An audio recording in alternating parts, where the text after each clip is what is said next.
Boa tarde, companheiros e companheiras ligados na programação da Causa Operária TV e do canal Internacionalismo, novo canal aí do Partido da Causa Operária que você encontra no YouTube e onde esse podcast vai ser lançado aí semanalmente para que você possa assistir. Aqui quem fala é o César Chenhô, eu falo direto de Araraquara, no interior de São Paulo, e comigo também está presente a Adriana Machado, de New York, nos States. Como é que você está, Adriana?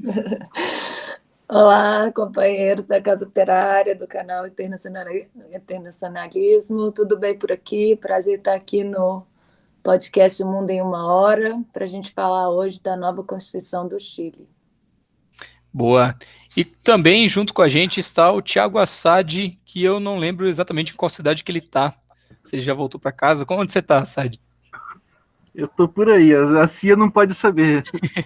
Eu tenho que fazer segredo disso. Mas como esse podcast está indo ao ar aqui a uma data segura, estou em Campo Grande, companheiros, Mato Grosso do Sul.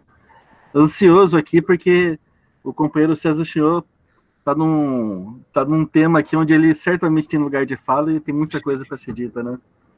E hoje que a gente fica sem o companheiro Vasco, mas na próxima ele está de volta.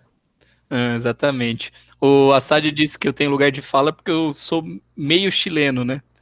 Meu pai é chileno e eu tenho dupla nacionalidade. Para ele, do Chile eu puxei o fato de não ser bom jogador de futebol. Acho que essa é a maior herança do país do Pacífico.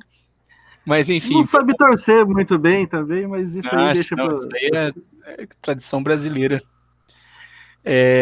Bom, hoje a gente vai falar do assunto que tem dominado aí as redes sociais, vários canais de esquerda sobre o Chile, que é a nova constituinte chilena, que foi aí foi fruto da mobilização do povo chileno no último período e que foi votado no... Puta, agora me perdi aqui, como sempre me perdi, né? Mas que foi votado aí agora em maio e que elegeu 155 pessoas para formar uma nova constituição no país. Constituição essa aí que vai substituir a constituição do governo do Pinochet. As eleições aconteceram nos dias 15 e 16 de maio. E a esquerda ficou muito animada, né, com o resultado eleitoral da Constituinte. E a gente vai analisar aí esse processo desde o comecinho, desde os primórdios aí, para poder falar bem aí desse resultado, se ele é positivo, se ele é negativo, o que vai acontecer a partir daí. Bom, para iniciar aqui a nossa conversa, a gente gostaria um pouco de falar sobre como que essa constituinte chilena, que está sendo deixada de lado agora, que está indo para baixo aí, que era suplantada aqui pelo... Suplantada, eu ia falar essa palavra, só que me fugiu da cabeça se era o significado dela, mas enfim, essa constituinte que ela essa constituição foi feita pelo governo Pinochet, o governo ditatorial que esteve aí no Chile, apoiado pelo imperialismo, principalmente pelo imperialismo norte-americano. Historicamente, o Chile, ele é um país que, por conta de vários fatores, a população chilena ela teve um nível de qualidade de vida melhor do que o resto da América Latina, né? Os chilenos, inclusive, dizem que antes do golpe de Estado de 73, o país chegou a ter um estado de bem-estar social, um estado em que tudo que os chilenos necessitavam, o básico pelo menos, o Estado proporcionava a eles, como, por exemplo, saúde, educação, universidade pública e outros fatores aí. O Chile, inclusive, se desenvolveu precocemente. A classe operária chilena foi uma das únicas aí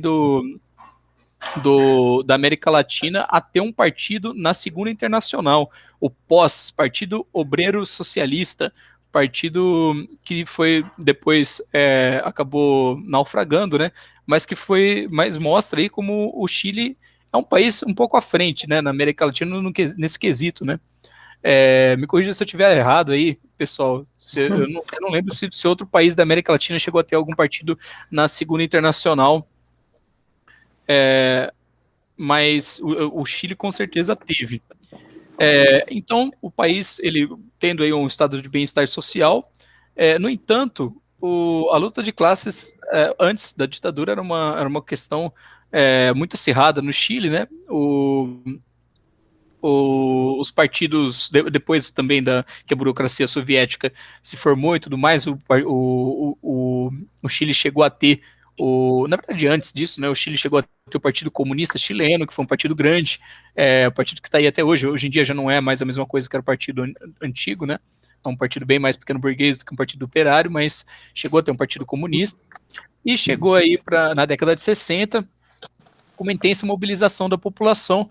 A população chilena se uniu aí para eleger um candidato, o conhecidíssimo Salvador Allende, que muitas pessoas dizem ser o primeiro marxista a chegar ao governo de um país por via eleitoral, o que não é de todo verdade, porque o Allende não era de fato marxista, né? Ele se dizia marxista, mas ele não era bem marxista. Ele não era favorável, por exemplo, que a classe operária fizesse a revolução. Ele tentou fazer várias reformas por cima aí no Estado chileno, que ele chamava de revolução por cima, alguma coisa assim. No entanto, com a chegada do Allende ao governo, a população se anima demais e opera aí uma verdadeira revolução no país. Os operários começam a tomar as fábricas, os camponeses começam a tomar as fazendinhas aí, né, o latifúndio, e por aí vai. A direita começa a se manifestar contra, começa a fazer os famosos panelaços, nenhuma semelhança com o que ocorreu em 2016 no Brasil mera coincidência, né? Essa tática de fazer panelaço é uma coisa antiga da direita, né? Não tem nada de esquerdista nisso daí. Tipicamente, né, uma ferramenta de mobilização para a pequena burguesia, né, voltado para essa classe específica. Exatamente. Uma coisa meio até estranha, né? Você pega uma panela e começa a bater, né, do nada. Como poderia a burguesia ficar assustada que o pessoal tá batendo na panela, né? Mas enfim, o imperialismo promove um golpe de Estado, né? Com grandes capitulações, que a gente não vai entrar no detalhe aqui do Allende, mas que vale destacar é que ele colocou no governo... né? Desculpa. Não, eu ia falar assim, são capitulações que reforçam que, na verdade, o marxismo dele era meramente declaratório, né? Exatamente. O cara é marxista, ele me coloca o Pinochet de ministro da Defesa, né? Ele fala assim, melhor ter ele perto para poder controlar ele, né? Num negócio assim, o Pinochet vai lá, bombardeia a casa da moeda chilena com o Allende dentro. Além disso, ele desarma o povo, né? E reprime, em algumas ocasiões ele chegou a reprimir a população que estava mesmo sublevada, né? Isso daí desanima a população. No último segundo, assim, como se fosse aos 49 do segundo tempo, o Allende chamou a população para ir para as ruas, quando o exército já tinha tomado a capital Santiago, né? Mas aí já era tarde demais, né? Mesmo que você colocar o craque do time nesse horário, nesse minuto, e querer que ele faça um gol, né? A população até saiu às ruas, obedeceu o chamado, mas o exército bombardeou a Casa da Moeda, fez um banho de sangue contra a população, colocou todo mundo no Estádio Nacional do Chile e fuzilou um monte de gente, incluindo o famosíssimo cantor Victor Jara, aí, foi assassinado nesse dia, e o Chile entrou em um governo de tipo fascista mesmo, do Pinochet. O Pinochet, que era aí um militar chileno, né? E ele ficou do militar chileno ficou de 73 até 90, aí 17 anos tocando terror à população, com assim casos de tortura e casos de rapto, assassinato e tudo que a gente conhece que as ditaduras fazem, só que com uma coisa além, que foi o que os chilenos dizem que foi o laboratório do neoliberalismo no mundo, né? O Pinochet, a mando do imperialismo norte-americano, levou para o país aí meia dúzia, pelo menos, de uns moleques que estudaram aí nos Estados Unidos, na Universidade de Chicago, deu cargo para essa molecada aí, para eles destruírem a vida da população chilena, e eles privatizaram tudo que era possível no país. E aí, o Pinochet fez uma constituição, né? E a gente entra na etapa que praticamente durou até o 1990, mas a constituição dura até hoje, o neoliberalismo também. Mas que vale destacar alguns aspectos, por exemplo, a privatização do cobre no Chile, né? E que o Chile é o maior produtor de cobre aí do mundo. Me corrija também se eu estiver errado, na minha cabeça é o segundo maior produtor de cobre do mundo, mas é o maior.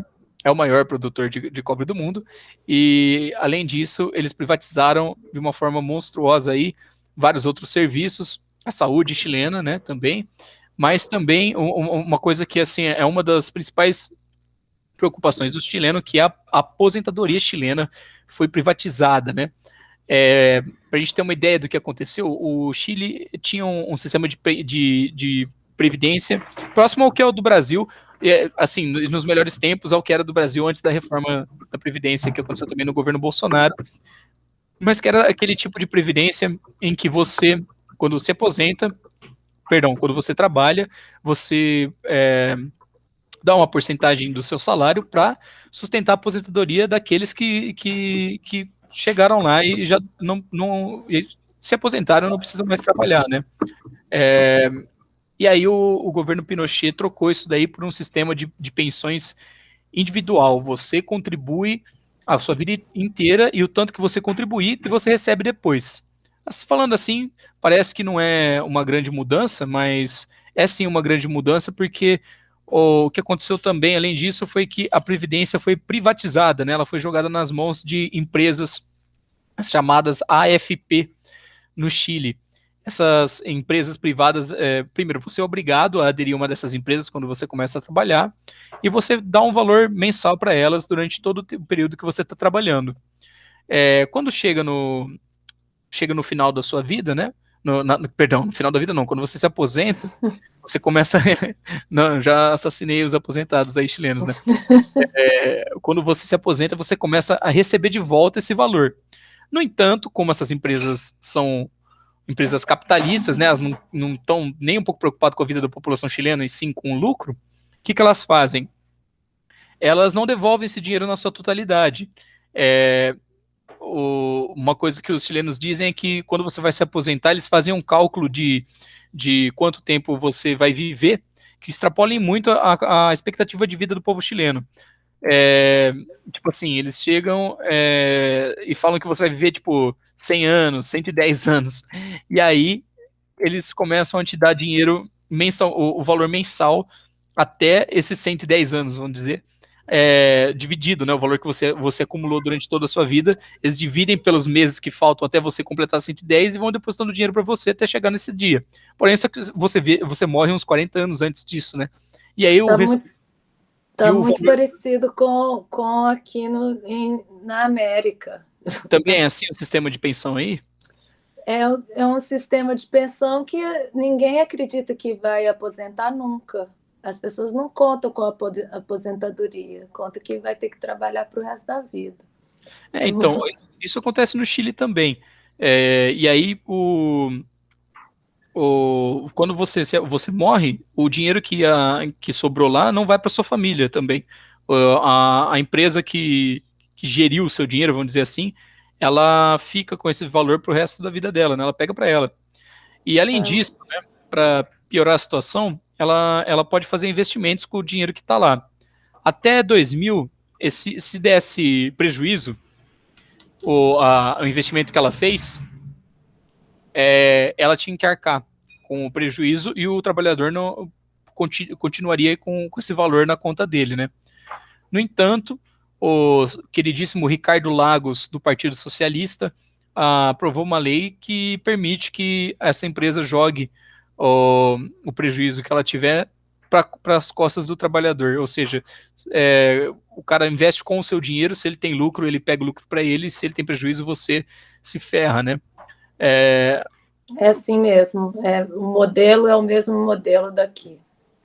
Também acontece a mesma coisa aí nos Estados Unidos? Sim, quando a opção de de previdência aqui, ela é privada. Então, você escolhe o risco que você quer, como se você estivesse fazendo um investimento na bolsa, aí você que escolhe se você quer fazer um investimento com menos risco, você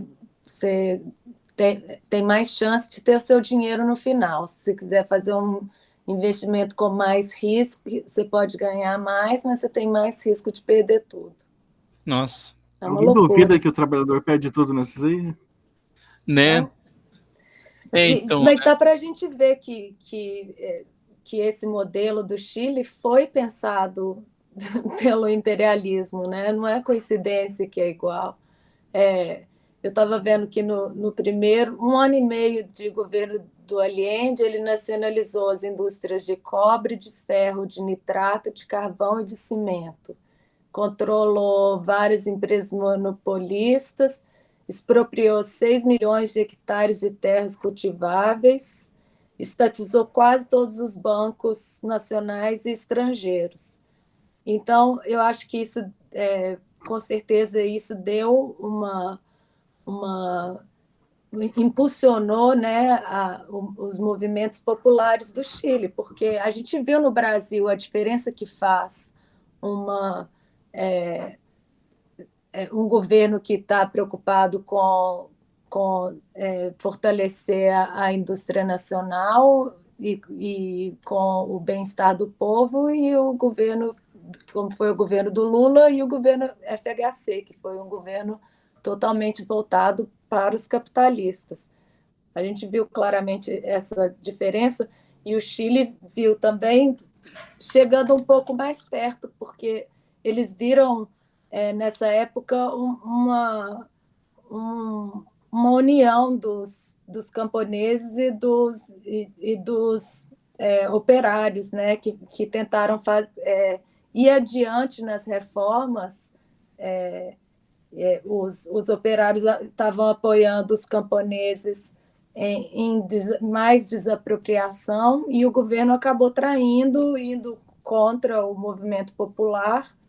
E aí a gente viu quando aconteceu o golpe, o Pinochet entrou e aquilo tudo foi destruído, né? E 2019 foi um pouco...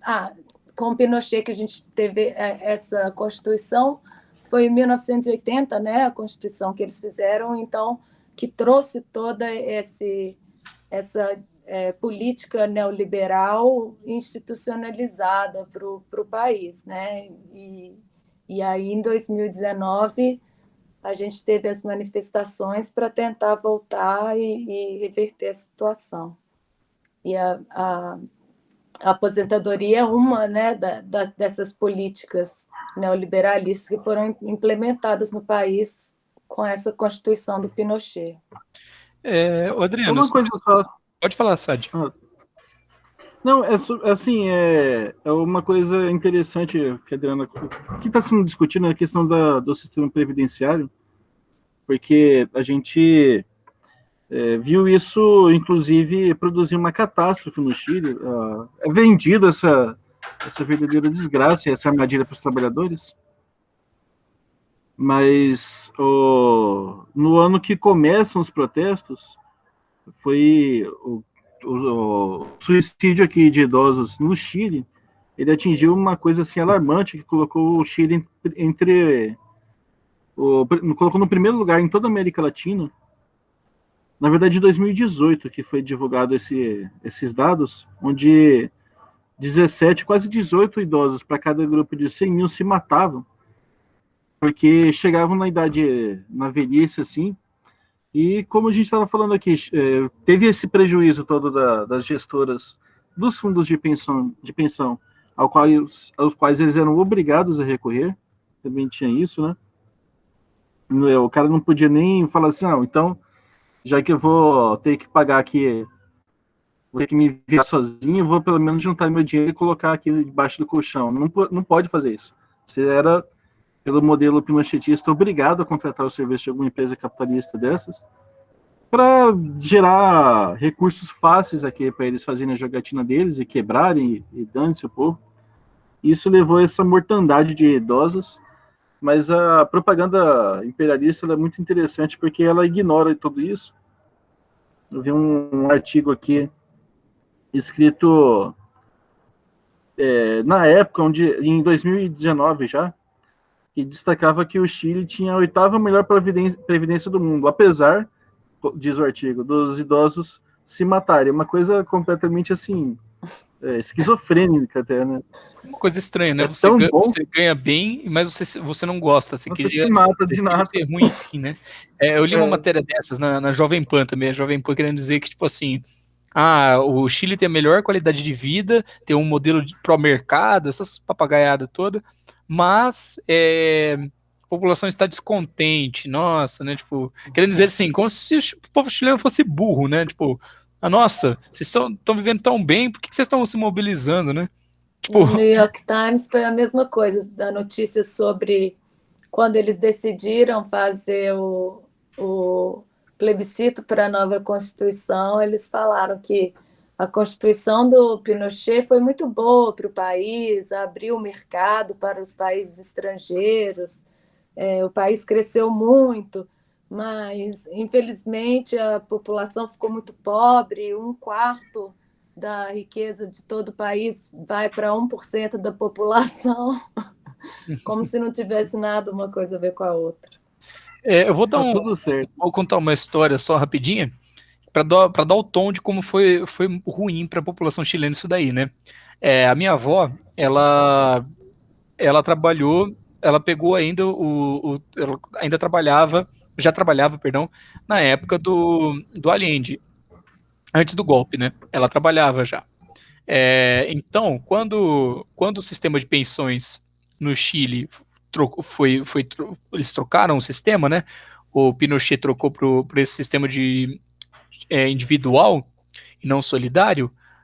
Foi oferecido aos trabalhadores que já tinham trabalhado anteriormente se eles queriam trocar de sistema ou se eles queriam continuar com a aposentadoria do jeito que estava, né?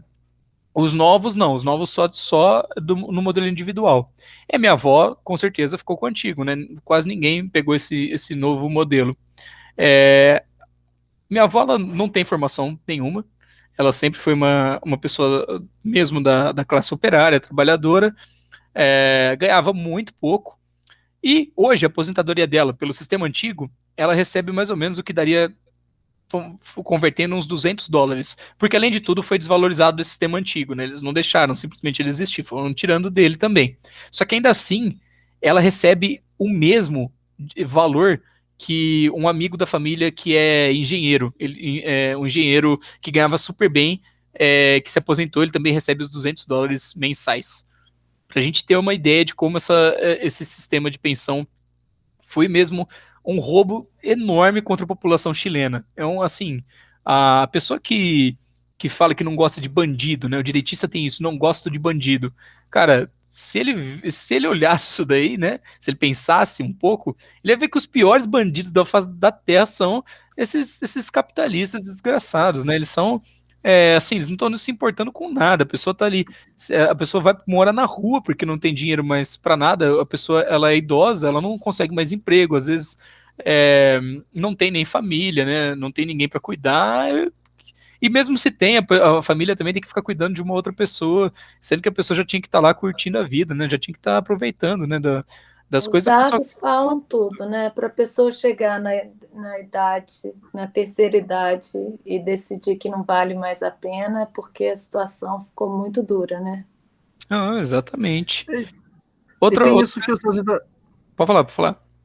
Não, é isso que você colocou interessante também, porque assim, a diferença entre é uma questão de escala, né? Se você falar que nem aquela frase famosa que eu esqueci o autor agora, mas se você rouba assim numa escala desproporcional, assim, em escala humana, né? Assim, tipo, a humanidade de conjunto, aí você é uma figura respeitável, você é tratado como doutor e tal.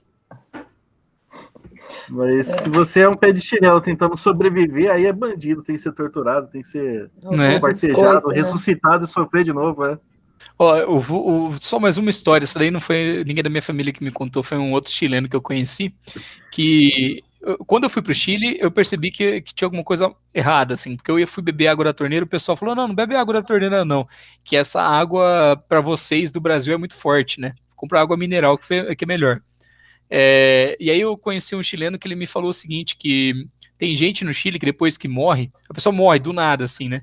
E aí vai fazer uma autópsia, perdão, e quando abre a pessoa tá verde por dentro, porque com a privatização do sistema de água e esgoto do Chile, o serviço ficou tão ruim, tão ruim, tão ruim, que a pessoa tipo, é intoxicada bebendo água da torneira. Nossa. E aí chega a esse caso da pessoa tá verde por dentro, por conta da qualidade da água que ela bebe. Isso graças ao neoliberalismo. Mas, bom, vamos passar um pouco o tema para frente, né? A gente falou do governo Ricardo Lagos, que foi o governo do Partido Socialista Chileno. Como que a ditadura acabou? Diferente do Brasil, não se teve um processo de troca de Constituição no Chile.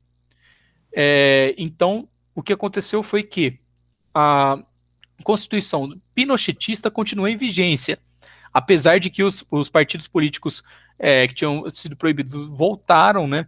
E algumas liberdades democráticas foram restituídas. No entanto, a polícia pinochetista continuou, os famosíssimos carabineiros, né?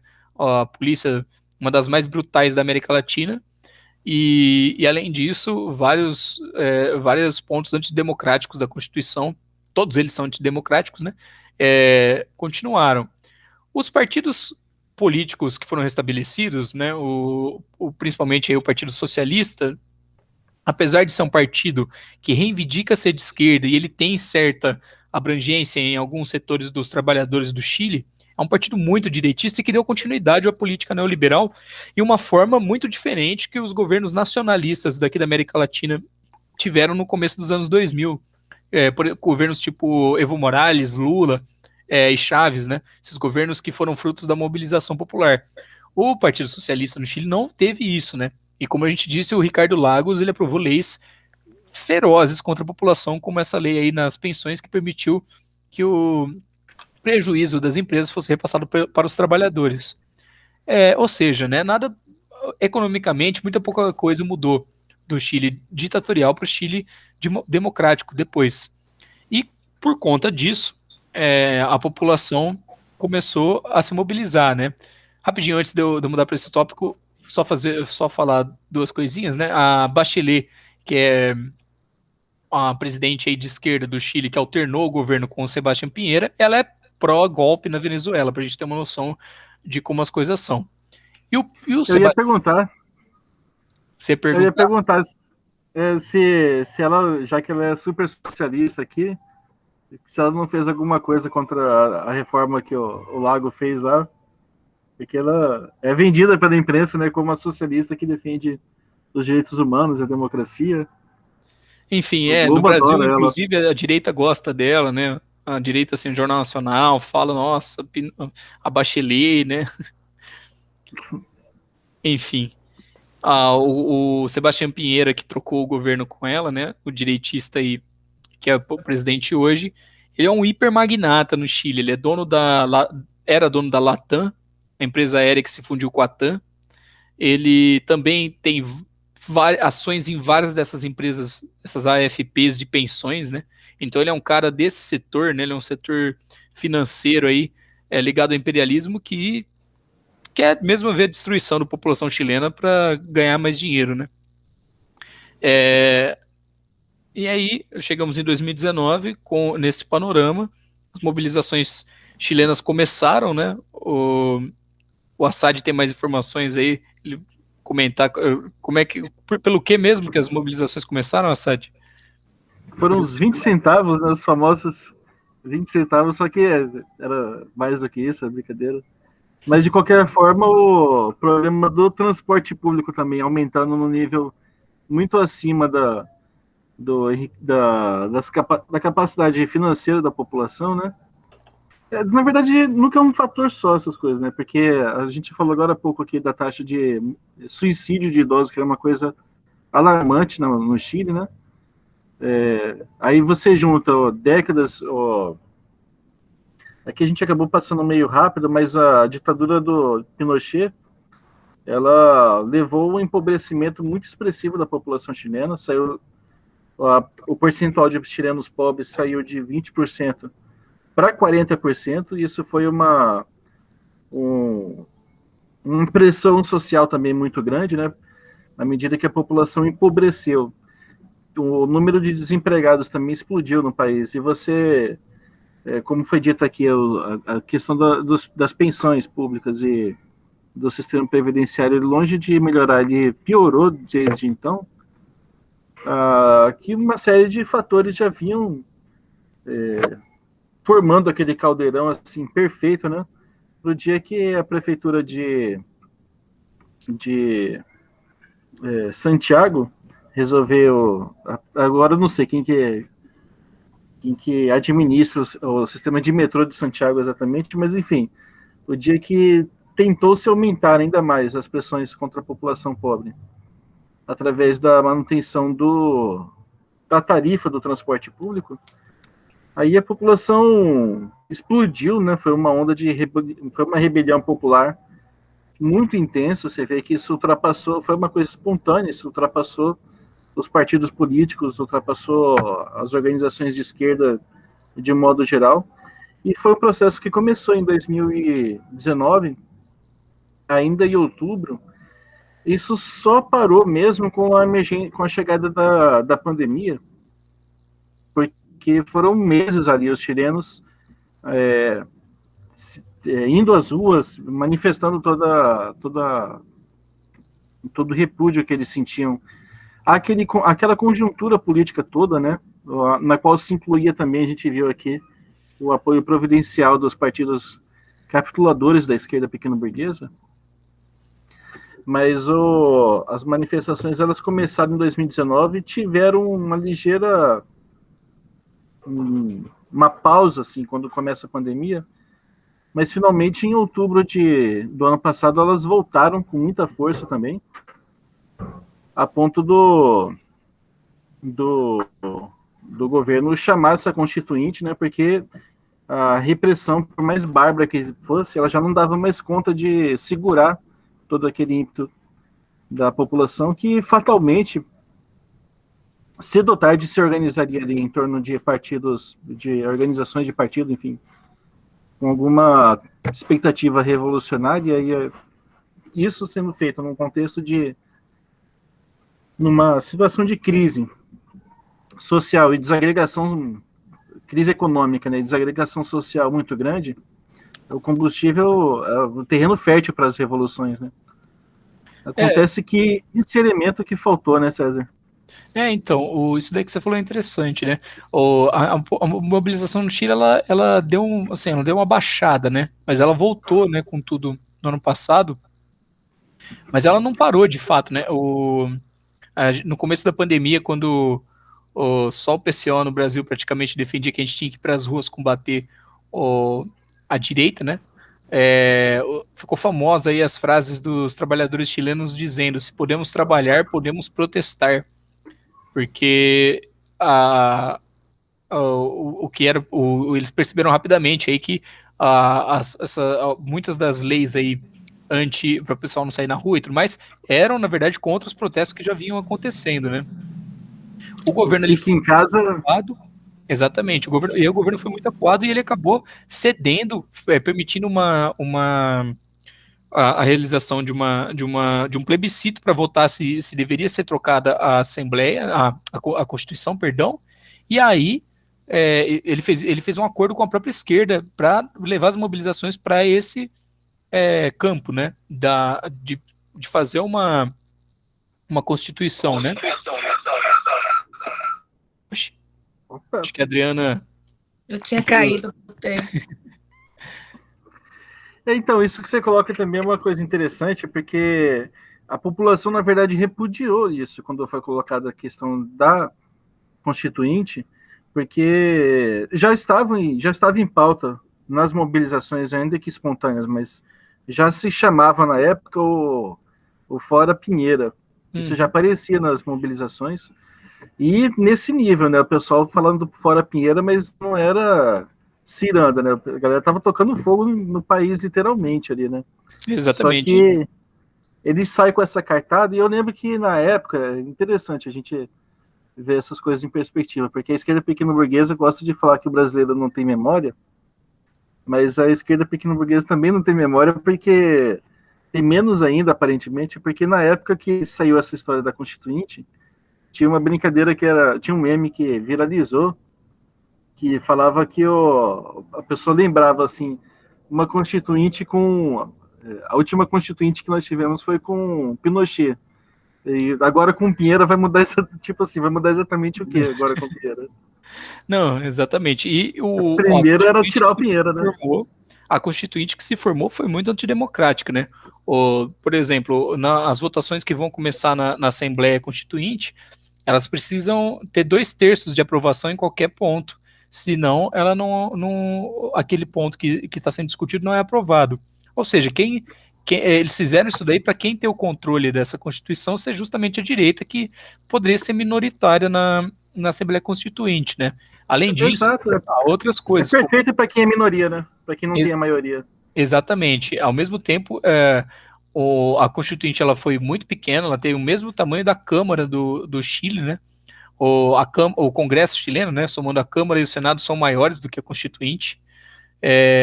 E vão continuar operando enquanto a Constituinte existir e aprovando leis, né? O que é mais bizarro ainda. E aí o que a direita fez foi uma demagogia, falou que ia ter paridade de gênero na Constituinte, que ia ter um setor da Constituinte dedicado aos indígenas, e é nisso que se pegou a esquerda pequeno-burguesa para comemorar, né? Quando, na verdade, a Constituinte foi muito antidemocrática. No entanto, né, as mobilizações levaram aí a um resultado surpreendente que não deu à direita tradicional, pelo menos, né, aos partidos de direita, o controle desse 1/3 da Câmara, né, porque a população votou em peso na esquerda chilena, naquilo que eles entendem como a esquerda chilena, pelo menos, e a direita chilena, aí a lista de votantes, como é que chama isso? A lista de... Como? Eleitos? A lista de eleitos, nossa. A lista de eleitos da direita, né? A lista Vamos por Chile, ficou aí com 37 cadeiras das 155, faltando 14 cadeiras, 14 assentos para chegar até o controle desse 1/3 da Câmara, né? O que vocês acham disso? Foi uma surpresa, né? A direita estava achando que ia conseguir esse veto,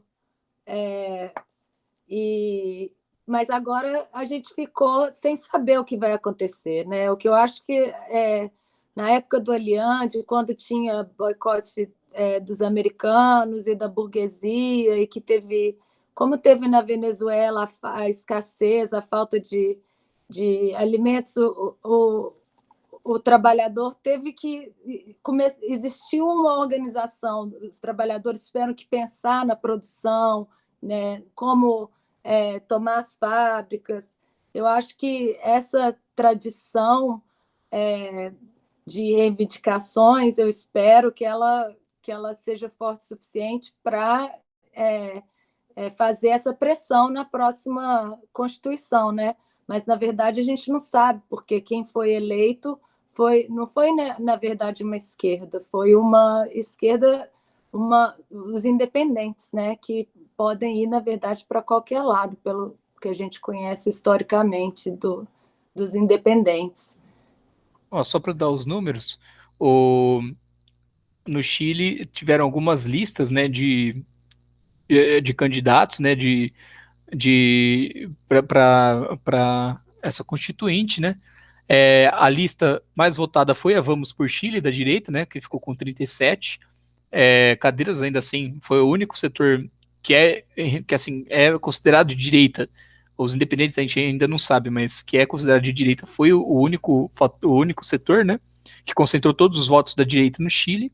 Aí, atrás dele, tiveram outras listas, como a lista Aprovação Dignidade, com 28, que é a lista onde se encontra o Partido Comunista do Chile. Exatamente, é onde se encontra o Partido Comunista do Chile, outros partidos de uma esquerda pequeno burguesa, vamos dizer assim, né, uma esquerda não dá para a gente dizer que é uma extrema esquerda, né? Mas é uma esquerda alternativa, né? Que tenta se colocar como alternativa à esquerda tradicional chilena, que seria o Partido Socialista, né? Ficou com 28 cadeiras. Depois, a lista a lista da aprovação, né? Seria essa a tradução, mais ou menos, que é onde está o Partido Socialista, ficou com 25. Ah, mentira, a lista do povo ficou com 26 cadeiras, é uma lista de independentes, ficou com 26 cadeiras. Depois, a lista da aprovação, que seria aí, ficou com 25, mais outras listas de independentes tiveram 11, né? A Independentes por uma Nova Constituição e outras várias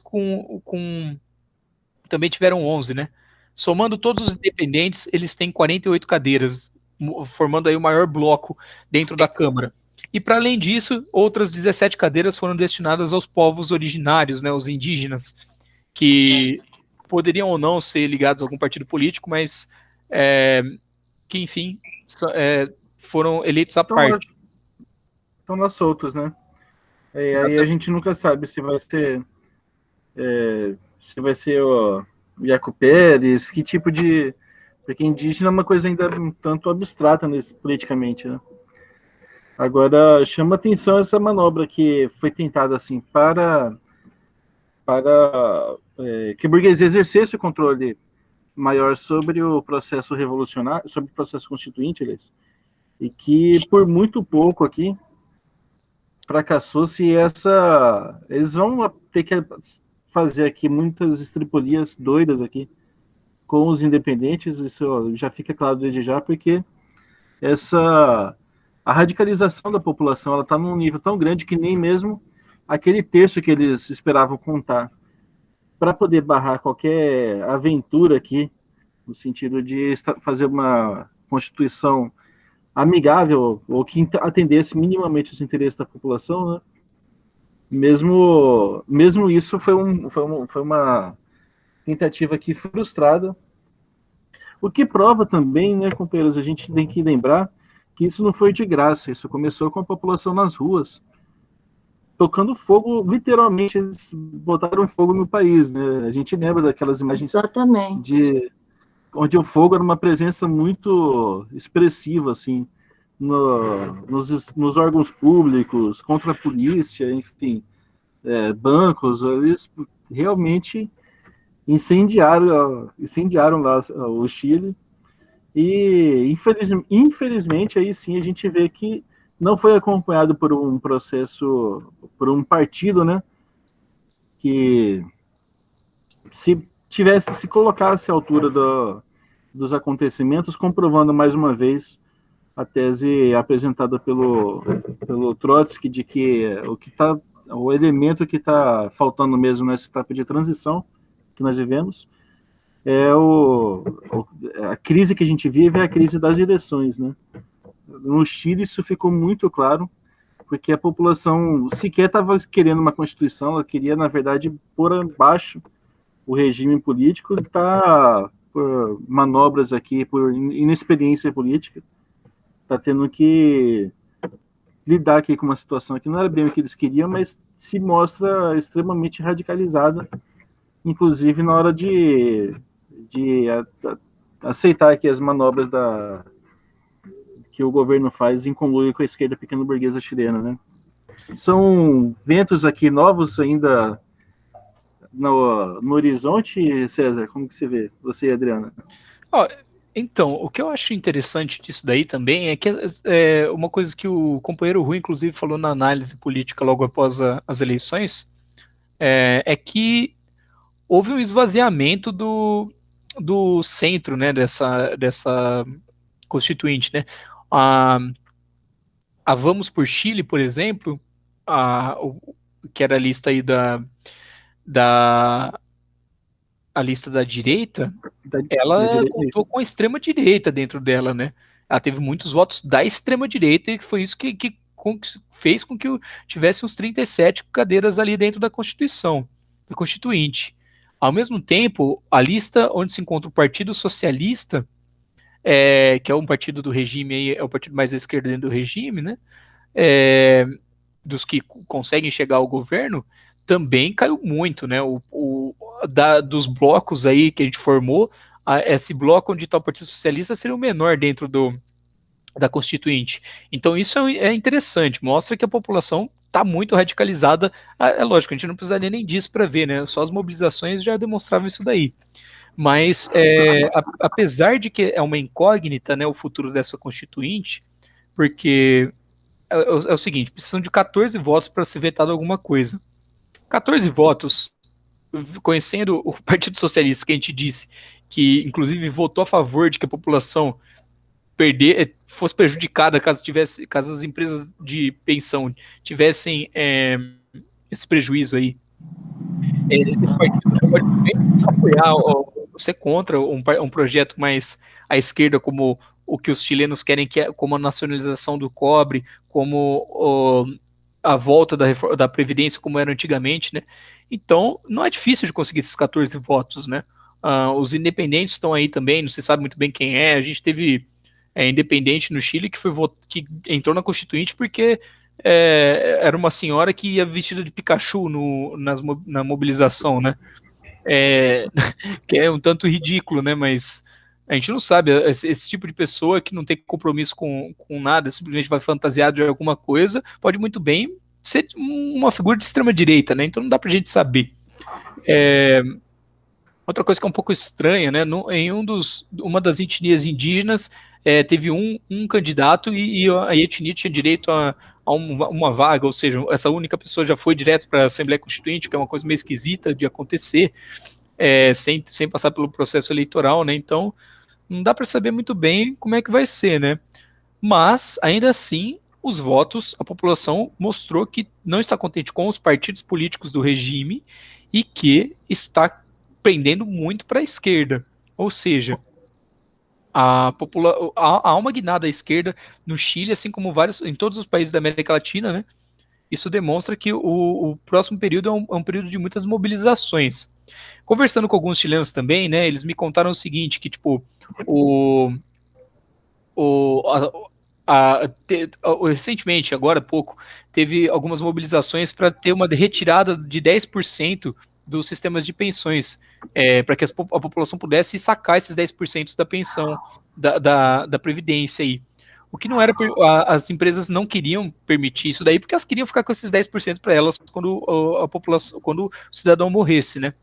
E eles conseguiram ter aí 3 retiradas desse dinheiro que estava aí nas pensões, o que eles nunca iriam receber, né? E aí alguns deles disseram, inclusive meu tio me disse isso daí, que eles queriam fazer isso daí e retirar todo o dinheiro da aposentadoria, porque eles esperavam que nessa Constituinte houvesse a retomada da Previdência antiga, ou seja, eles iriam esvaziar o dinheiro dessas empresas de pensões e depois iriam voltar ao modelo antigo, tirando o dinheiro que era dessas empresas, né? Ou seja, eles estão esperando grandes voos com essa Constituinte, né? O que indica que pode haver uma mobilização por alguns pontos muito grande aí no Chile, sobretudo na nacionalização do cobre e nessa questão aí das pensões, né? Temos que ver como isso vai se desenvolver, né? Se essa constituinte ela vai ser uma constituinte maleável ao voto da população, porque se você tem ali um independente que não tem compromisso com ninguém, ele pode muito bem não atender ao chamado da mobilização e não votar a favor do que a população pede, né? Eles têm mostra... um ano. Desculpa, achei que tinha. Não, você vai falar que isso aí mostra a tendência à mobilização da população, né? Eles têm um ano para votar, né, a nova Constituição, e espero que tenha muita participação, a gente espera que tenha muita participação popular e o mais que as pessoas puderem conhecer do que está sendo votado e pressionar, né, pelo menos é o mínimo, mas a gente não tem muita esperança de que vai, desde o começo já tem esse plano, né, de tentar manipular essa Constituição, então acho que o mais provável é a gente ver as manifestações continuando e desestabilizando esse sistema até ele cair, porque realmente é inaceitável. Uma coisa que eu acho interessante também, continuando um pouco, talvez, isso que o César estava falando, é que a eleição da Constituinte, ela também demonstra, uma coisa que fica evidente, assim, que todo aquele processo, toda aquela energia de explosão social que a gente viu nos últimos, particularmente a partir de 2019, ela continua presente, né? Apesar de se manifestar de uma forma mais confusa um pouco nesse momento com com a eleição dos delegados constituintes, né? Mas ela está presente aí,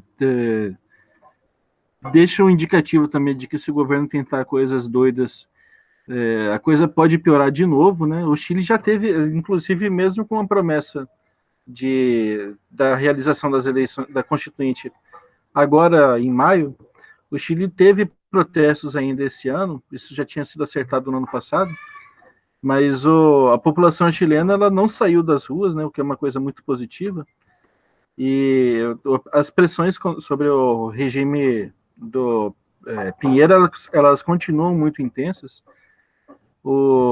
Tem um dado muito interessante aqui sobre como se dá o nível dessa pressão popular que o Pinheira tem sofrendo, é que, assim, como o César colocou, os carabineiros que são uma base, nesse momento, uma base fundamental de sustentação do regime, eles se notabilizaram aqui no último período por cegar a população, né? Exemplo do que o democrático governo do Pernambuco andou fazendo nos últimos protestos.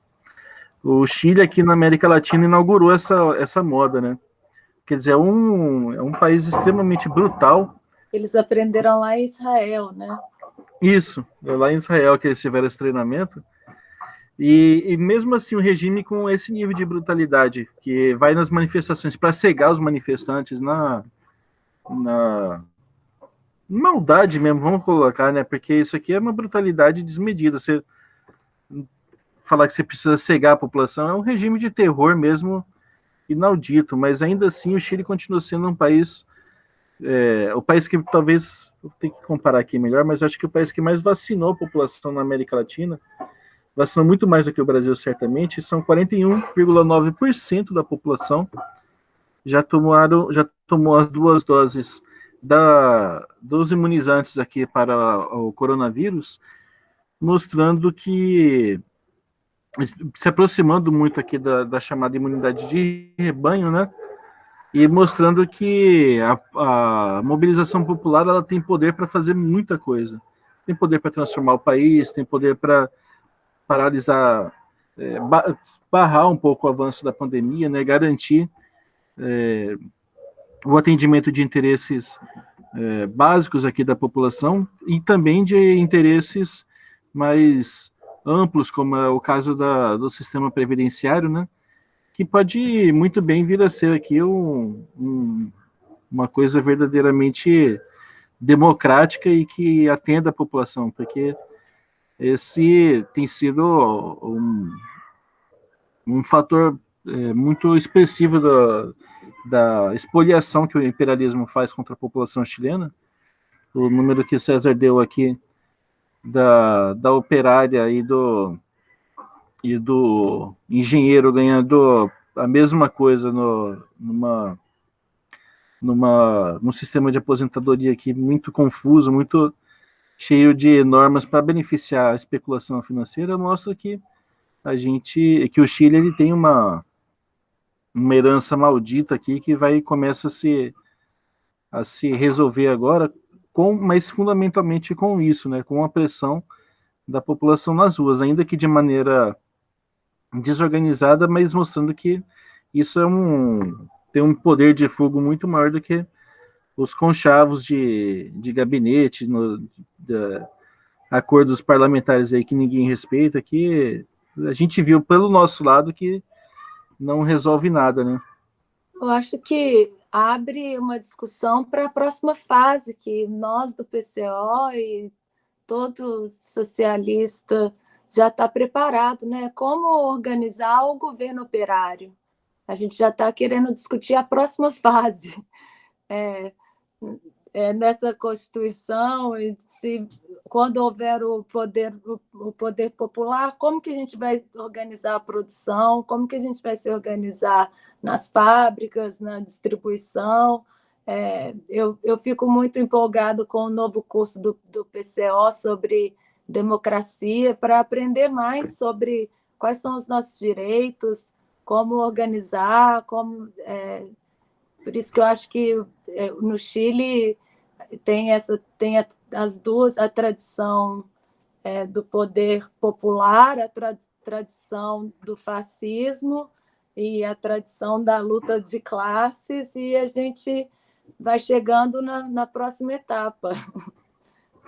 E aproveitando, né, que o merchan que a Adriana já fez aqui, você já pode se inscrever também no curso da Universidade Marxista, que já está disponível no nosso site. Vamos pedir para colocar o endereço aqui nos comentários do nosso vídeo. Para você que está assistindo agora, que está ouvindo, quer dizer, mas embora muitos vão assistir e ouvir, né? Nós agradecemos muito. Companheiro César, acho que quer fazer aqui os encaminhamentos do nosso programa hoje. Então, só pedir para o pessoal curtir aí o vídeo, o podcast, compartilhar com o máximo de pessoas possível e se inscrever nos canais da Causa Operária TV e também no canal Internacionalismo. Causa Operária TV que está chegando aí aos seus 100 mil inscritos. O pessoal, muita gente assiste o vídeo e não se inscreve, né? Se inscreve aí e dá essa força para essa imprensa operária que está em construção.